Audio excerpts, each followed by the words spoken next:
I wanted to say a few words about how to best prepare if you have to give a presentation. I was on a podcast this morning where we were talking about different approaches to take, and it got me thinking about whether memorization is a good idea, or whether bullet points are a good idea, or what's the best approach to take if you've got a presentation to give and you're terrified about it. So here's a few thoughts. The best approach to take when preparing is to push yourself just to the limit of where you feel comfortable, maybe even a little bit beyond it. And here's what I mean. If you go to the gym, let's say you and I decide that we're going to go to the gym and we both want results by the end of the year. And what I do is I go to the gym each day, I do a push-up, maybe a sit-up, maybe I stretch a little bit, maybe I sit in the sauna. By the end of the year, I'm not going to see the results that I want. The reason is I'm not pushing myself to the limit of what feels comfortable and maybe a little bit beyond it. Let's say with consistency, you go to the gym and each day you work out and you push yourself a little bit, not to the point where you're so sore you can't even move, but you push yourself a little bit.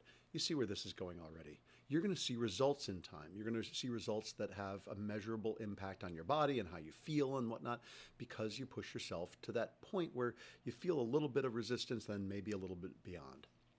Same is true with your speaking. Same is true with your preparation. So if we prepare for our speech by being terrified, we're not going to get the results that we want.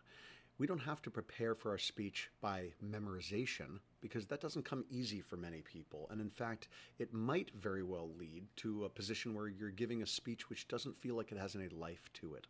But what I do think is we need to prepare to the point where we feel a little bit uncomfortable, where we feel challenged, maybe even a little bit beyond that. Here's what I mean. The idea of having a speech and having something to say is rooted in the idea that you want to communicate a message to the audience. Ultimately, at the end of the day, what we need to be thinking about when we're preparing is, what do we want the audience to remember after they've forgotten what we said? They're never going to remember every word you say. But over the course of your presentation, hopefully you make a point and have an impact with that point, so that when people leave, they say to themselves, yeah, his presentation was good. He spoke about blank. Whatever the blank is, that's your message. Lead with that. Have that guide your preparation. If, say, you choose to memorize, then you're going to get to a point where you know all your words. Be sure that if you memorize, that you find life within the words. Ultimately, that's all we want to do from the stage, is have life within our words. We want the things we communicate to have meaning to us. We want to communicate that meaning. If you memorize, you run the risk of having the words just come out like this because you memorized every single word. Be sure to find life within it. That's what an actor does. An actor comes out on stage with memorized lines, but finds life, new life each night, each presentation, each performance within the words. So if you choose to memorize, do that. But always remember the message you're trying to communicate. Now, there's other approaches to take, and these other approaches don't have to be as completely overwhelming as memorizing every word, which is definitely pushing yourself to and beyond a comfort limit. But also, you could consider just bullet pointing your presentation, thinking about what the main things are that you want to communicate, and then figuring out ways to communicate that maybe include story, or maybe include a personal anecdote, something to bring a little bit of life to the presentation, so that when you're in front of the audience, you're not just delivering bullet points, you're delivering a bit of life and energy too. One thing that I often suggest to people, whether I'm coaching them for, say, a TEDx talk or a presentation of some kind, is to find a little anecdote, a little story that can supplement each point you're trying to make. Let's say you've got 3 points to make. We're having a great year. We appreciate you very much. And whatever it might be. Why are we having a great year? What happened this year that made it a great year? What did somebody do that made this year great? And then if we appreciate you, why is it that we appreciate you? What about a year where we forgot to appreciate our people? What happened that year? Tell that anecdote. And by anecdotes and stories, you're going to find that you find life within the words, and you're going to support and encourage your audience to be supportive of you as well. You're going to support the idea you're trying to communicate, and people are going to be on board with you. But the thing is, how to best prepare for that? Maybe it's memorization. Maybe it's bullet points. But the key is to push yourself a little bit. And here's what I'm going to get back to what I was saying before, which is that let's say it's uncomfortable for you to rehearse.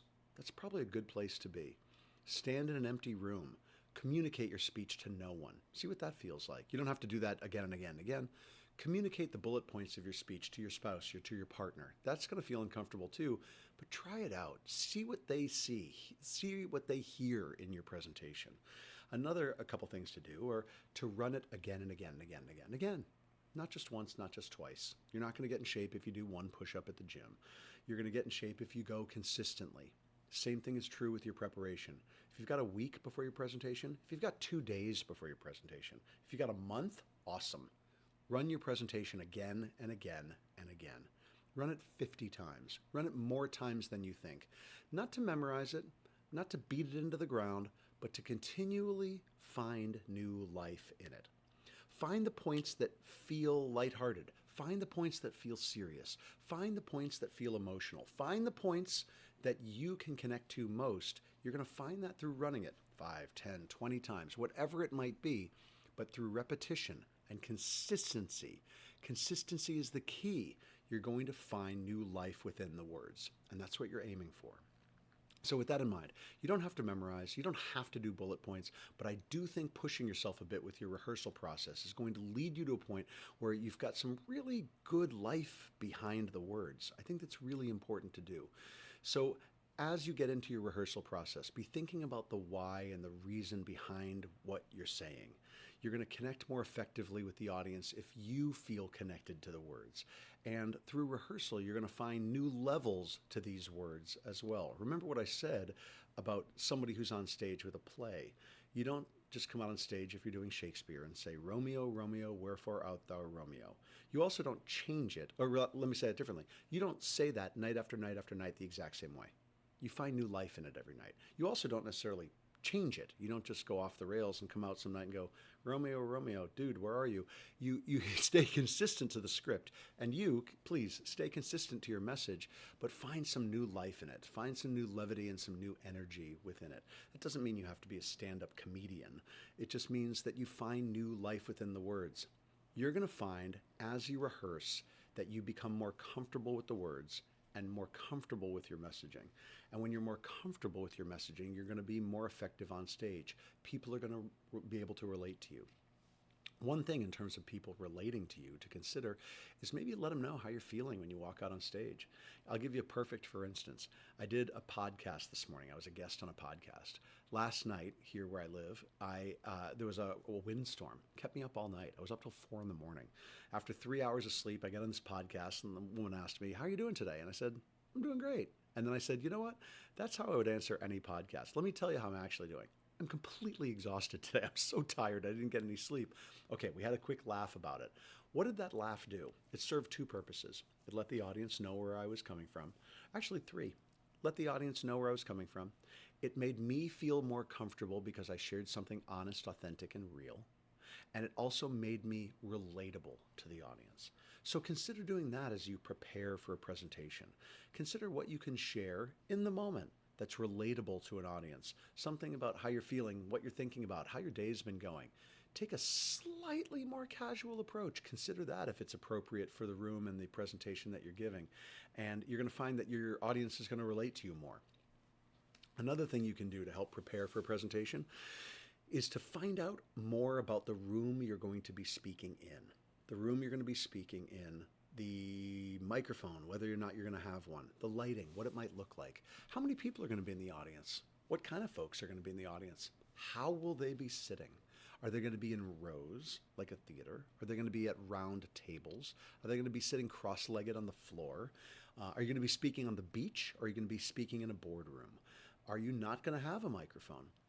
These things are the types of things which in the moment freak out speakers. You show up, you're prepared, you're ready, you're thinking, you're focused, and then all of a sudden you realize, wait, I don't have a microphone, there's 100 people here, how am I going to project? Knowing that in advance can help you prepare. So ask some questions and envision the presentation space. And if there's no one to ask questions to, if you're doing a presentation at a college or university or in a classroom, then just envision what that looks like. Mentally envision it so that when you get in front of the audience, you at least have a head start into what that presentation space might be like. It's going to help you prepare for that particular circumstance. And also, ask some basic things too. Dress code. What am I supposed to be wearing for this presentation? Sure, it might be fun if you show up in a Hawaiian shirt and a pair of shorts with a margarita in your hand if you're doing a presentation on the beach, but I want to see you do that if you're doing a presentation in the boardroom. That's going to be really interesting. You show up for a company presentation dressed like that. Might be funny, might be inappropriate though. But ask in advance. You're going to feel more comfortable if you know what you're wearing and what the presentation circumstances are. So all of these are ways to prepare. Push yourself a little bit. Push yourself to the point where it feels a little bit uncomfortable or you're not sure of yourself. I think that that's going to have fantastic results long term, especially if you stay consistent with your practice. If you find yourself in a situation where you're practicing regularly, it might not feel that you're making progress, but I promise that you will be. Through repetition, you're going to find new life within the words. And ultimately, when you find life within the words, you're going to have impact on your audience that's going to be lasting. So I look forward, as always, to hearing about your presentations. You can be in touch anytime. I would love to help out with anything, any questions you might have about presenting and speaking more effectively. And I know that through consistency, you're going to have amazing results. Thanks so much for watching.